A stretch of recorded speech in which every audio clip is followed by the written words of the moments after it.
Hello everyone, hi. I'm glad to see you on my channel. And today we're going to talk about the trends of 2026. I'm Daria Kochegova, a trend analyst, designer and stylist from Paris. In this video, we'll discuss the trends for 2026 based on numbers and facts. And I'll also show examples of how you can easily integrate them into your wardrobe, as well as examples of ready-to-wear pieces. As always, fashion and trends are not just what happens in designers' minds, but a dialogue between culture and the body. So make yourself comfortable, pour yourself some tea, get ready to take screenshots, and after watching the video, don't forget to check the description. There I've left all the necessary information about the selections, my consultations, and lots of other interesting things. Let's go! We're starting! The first striking trend awaiting us in 2026 is Mandarin style and the Mandarin jacket, an influence of Asian culture. We see this both on the runways and on the streets of the most fashionable capitals. What is it? The main distinguishing feature of this style is the stand-up collar, also known as the Mandarin collar. This is a stand-up collar that dates back to the Chinese Ming dynasty and reflects resilience and structure. Dries Van Noten, Prada and Vedements have already incorporated Eastern influences into their collections, and for them it's not just about decoration but about showing how clothing can be structured, demonstrating Eastern minimalism as a contrast to European minimalism, and how the influence of the East is reflected in everyday life. I love the story with silk, where it can be tops, jackets, dresses or pants. And very often we can see jacquard with floral patterns, like in these images. Or we might find traditional Eastern motifs. I also really like tailoring details such as the stand-up collar. These can be found on shirts as well as jackets. Sometimes it's also called a Mao collar in French. I'm not sure if there's such a term in Russian specifically from a tailoring technique perspective, but maybe there is. Let me know in the comments. You can also easily incorporate Eastern influences into your wardrobe through cutouts, like in these images. Could you wear this? These could be jackets with a stand-up collar, blouses with asymmetry, wrap blouses, or blouses with knots, which also look very elegant and easily fit into your everyday wardrobe. To make it look refined, choose very deep, rich, and luxurious shades. These could be jade, ink, emerald, or burgundy shades. It could also be a rich blue shade, especially in silk. If this fits into your wardrobe, it will perfectly add an accent and a unique touch to your looks without turning your outfit into an oriental costume. As for the jacket, you can also choose a satin jacket here. It could be a felt jacket or a wool one, and it looks especially good when there are knot-shaped fasteners or a hidden zipper. If you decide to add items with Eastern influence to your wardrobe, it's very important to combine them with more understated textures. This could be wool, viscose, cotton, or denim. If you choose a jacket, the length will of course depend on your height and your body type. You can pair it with jeans, trousers, long skirts or mini skirts. It all depends on your proportions and it will go well with the more understated pieces in your wardrobe. If you wear an oriental style jacket and choose a hairstyle with your hair pulled back or style it away from your face, it will highlight the cut of the jacket as well as the line of your shoulders and neck. The next trend is a new interpretation of the lingerie style. In previous seasons, we've already seen that lingerie is no longer hidden under our clothes, but has become a part of the wardrobe. Lingerie aesthetics have become not just about seduction and attracting attention, but have turned into a synonym for confidence and self-expression. Designers like Jean-Paul Gaultier and Dolce & Gabbana have already shown us before that the lingerie style, along with lace, silk and satin, is more about self-identification than provocation for the sake of provocation. Because it was Dolce & Gabbana and Jean-Paul Gaultier who were at the origins of this style, which is now gaining momentum and transforming from season to season. If before, when watching Dolce & Gabbana shows, we used to think, oh my god, where would I ever wear that? How could I even pull that off?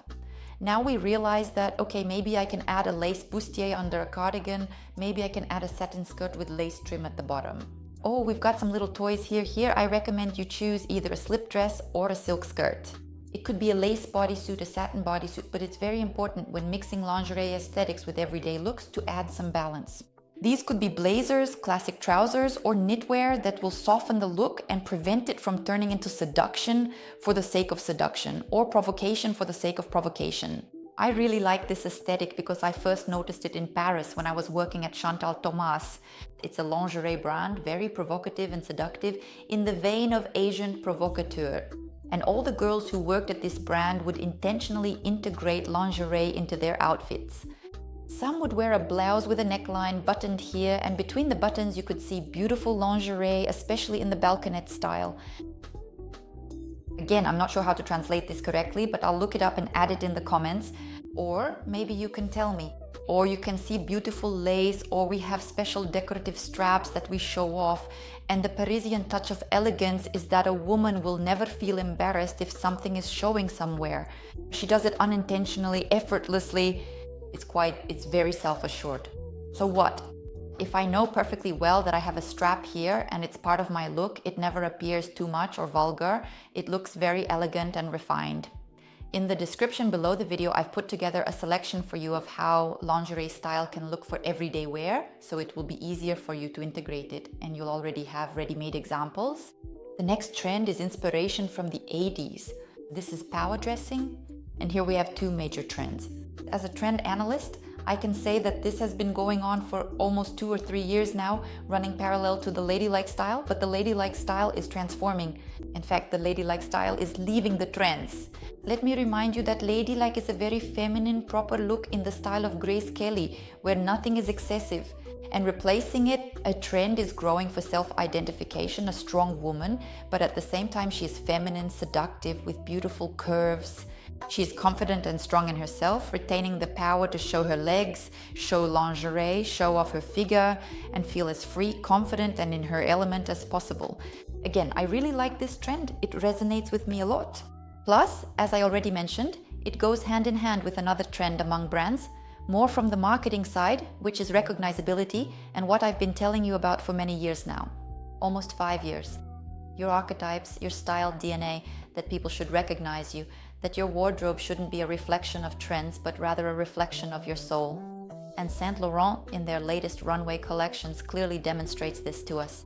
The year 2026 will be even more about self-identification, and it's important for us to choose which trends suit us. That's exactly why Saint Laurent is pushing this trend towards the 80s, so that they are identified with it. What people associate with me is directly proportional to the number of times they've seen it on me. Let's get back to the 80s trend. They are the trendsetters for this style. It's about a defined shoulder line, femininity, silk, and structure. I'm just a huge fan of Saint Laurent. That's why I've put together a special selection for you inspired by the 80s. These are pieces you can wear, order, and integrate into your wardrobe. Check out the description and be sure to tag me later when you pick something out for yourself. Of course, the 80s inspiration brings us archetypes like the warrior, strength, the ruler, these powerful, masculine, cool, feminine, and seductive archetypes. The next trend is the Napoleon jacket, or something between theatrical and military themes, which highlights the trend toward a new, strong, seductive woman who is confident in herself. And at the origins of this trend, we have Alexander McQueen and Anne Lemester. It's very easy to integrate this into your wardrobe because just one element immediately elevates the style level of your look. You can have a t-shirt and pants, and by putting on a jacket or blazer, your look instantly becomes more complete. The inspiration actually came from the painting of Napoleon, where he wore his ceremonial jacket. So feel free to use lots of buttons. These are double-breasted fastenings. There can also be additional elements in the style of ribbons, embellishments, or embroidery. It can be tone on tone or contrasting. I also like the principle. I saw pants inspired by the same story where there are buttons running all the way down. I recommend choosing unconventional colors. Not just black, choose navy blue or gray. It could be cotton, it could be wool, milky, wine, or emerald colors. This will add variety to your looks. And by choosing more refined, unusual colors for your wardrobe, though still muted, look for color combinations in your closet that will elevate your style. And at the same time, even when choosing a trendy Napoleonic jacket, you can consider other colors. Milky shades also work great here. Pair it nicely with straight leg trousers. These could be slim fit pants, cropped ones, or even skirts. The next trend, which is carrying over from last season but evolving, is Fringe. Last season, Fringe had a cowboy aesthetic. This season, it's shifting to something between an Eastern vibe and a retro 1970s aesthetic. And here it all depends on you. Which direction do you want to go? As I always say, the world of trends is vast. There's plenty of choice on the market for absolutely everyone and every style. So you can simply skip one aesthetic if you want. You can say, this trend or this part of it just isn't for me, and choose what suits you. It's more about the dynamics of movement. Fringe. How can it be used and how will it manifest? These versatile decorations can be found on stylish bags, on elegant skirts, beautiful dresses, warm shawls, and heavy coats. And please also take a moment to note that we have high quality fringe made of delicate threads which can be found, for example, on various bags, formal dresses and long skirts. And there can also be something more like leather or wool which we'll find on leather jackets, boots, bags in the style of Isabel Marant. Sometimes you can see something like this on bags at Ralph Lauren, but that's more rare. Or on coats, scarves, shawls, capes. And here it also looks refined because it adds a sense of dynamic movement. I've also put together a selection of items with fringe for you. You can find it in the description. It suits the archetypes of the seeker, the creator, and sometimes the jester, depending on how you integrate it. Sometimes it can also be the warrior, but again, it all depends on you. What are your archetypes? What is your style DNA? With my clients, we always go over this in detail during consultations or in the FM course. Which colors will be trending in 26? Based on the numbers, client requests, online searches, and runway shows, we always compare which color is and which colors in general will be popular in 26. And this year, the popularity of orange and yellow shades has increased. We will have several shades. There will be a bright sunny one, an orange one, and a terracotta ochre, which will belong more to the natural tones because all natural colors still remain in trend. You can use them freely, but keep in mind that we are moving, or rather the trends are moving, and it's up to you to decide towards brighter self-identification, self-expression, and self-manifestation. Beige looks, monochrome, quiet, modest, they are losing popularity because we want to express ourselves. This is the time for people who are ready to show themselves. And if at some point you fell under the influence of beige trends and realize that they no longer reflect your soul, then change and keep changing. This is a time for fun, a time for entertainment. And now, a lot of brands will be releasing brighter, more interesting clothing. As a trend analyst, people always ask me, Dasha, so what should I wear? I say, the world is so big, the market is huge. Every time I analyze trends and create a pool of trends that a particular brand should use, I adapt it specifically for that person, for that trend, so that it is as effective as possible for that individual case. It's not like I just gather all the trends and tomorrow Dolce & Gabbana starts releasing, say, vitamin style looks just because it's trendy.